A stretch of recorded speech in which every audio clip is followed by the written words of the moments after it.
out of control. That's how she described it. I've always tried to offer guidance and support where I can in these situations, but this can be a tricky problem to manage. Then, one day, someone said something I had never expected to hear. It's like I'm back in control. This is how it should have felt all along.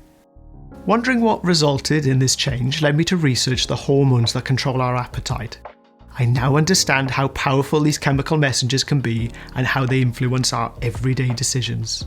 Today, I'll share what I've learned and how we are using this information to help more people take back control.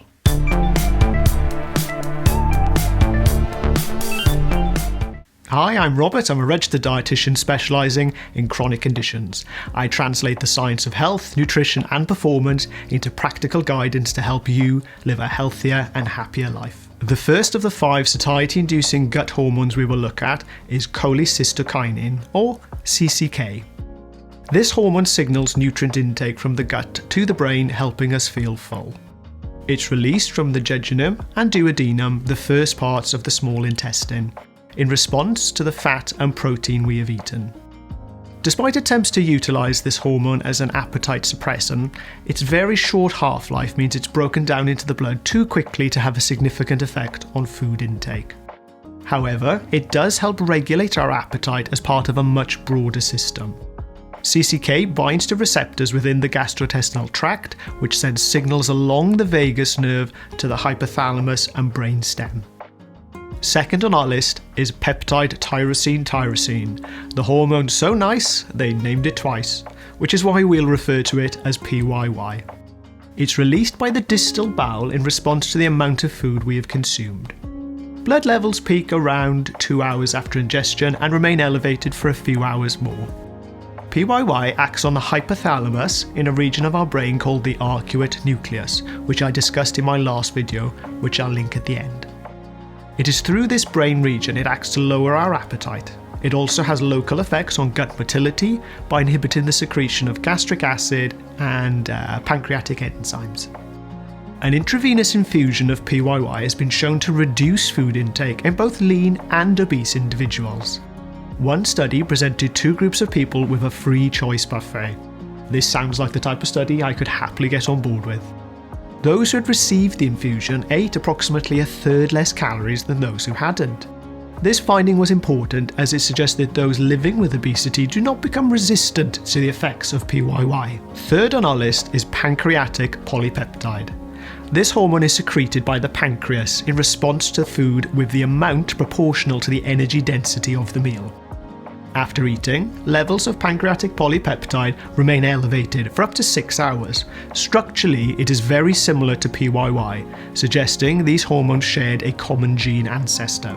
People living with obesity have been found to have lower circulating levels of this hormone. Artificially administering further amounts reduces appetite and subsequent calorie intake over 24 hours by an impressive 25%.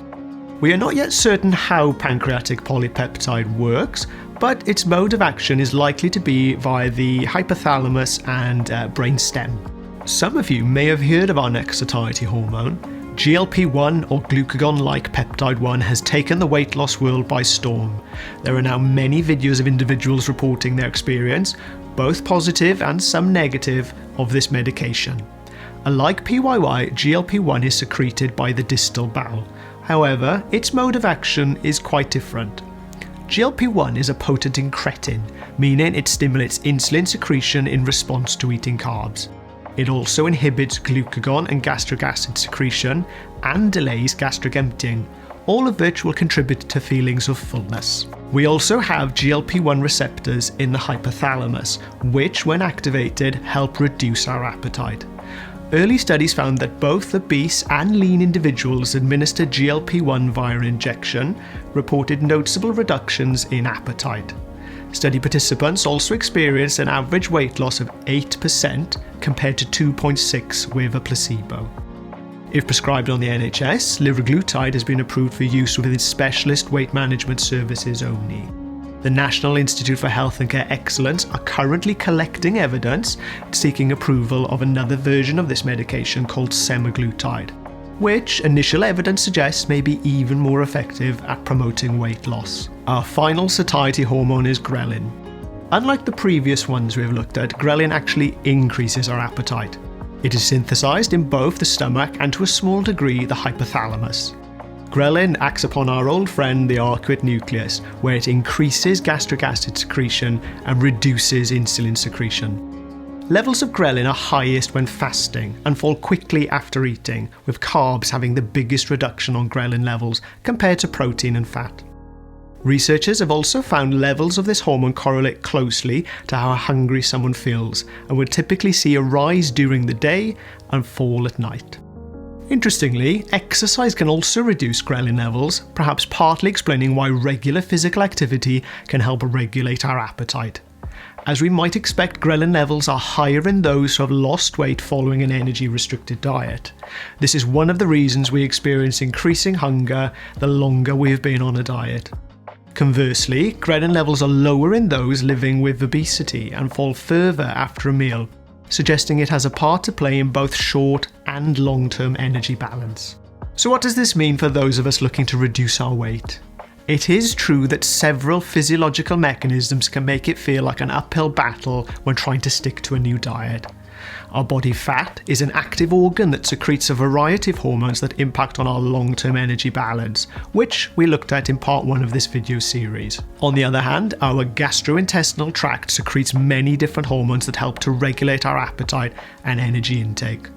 Although each has its part to play, when combined these hormones exert a powerful influence over our desire to eat. We are just tapping into the possibility of utilising these hormones as a way to help manage body weight. This is important because physiological factors can often overpower good intentions.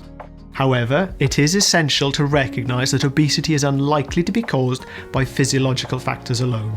That is why individuals seeking treatment with these new medications are encouraged to look out for a package of care that includes psychological and educational interventions as well. If you haven't done so already, I'd encourage you to check out part 1 of this video, which explores our body's long-term satiety signals. This will really complete your understanding of the physiological factors that regulate our weight. You can view that video by clicking here. Anyway, I hope you found this video helpful or informative, and if you did, why not give it a thumbs up and consider subscribing. And before I go, this is your weekly reminder to never stop learning, because life never stops teaching. I'll see you in the next one. Cheerio.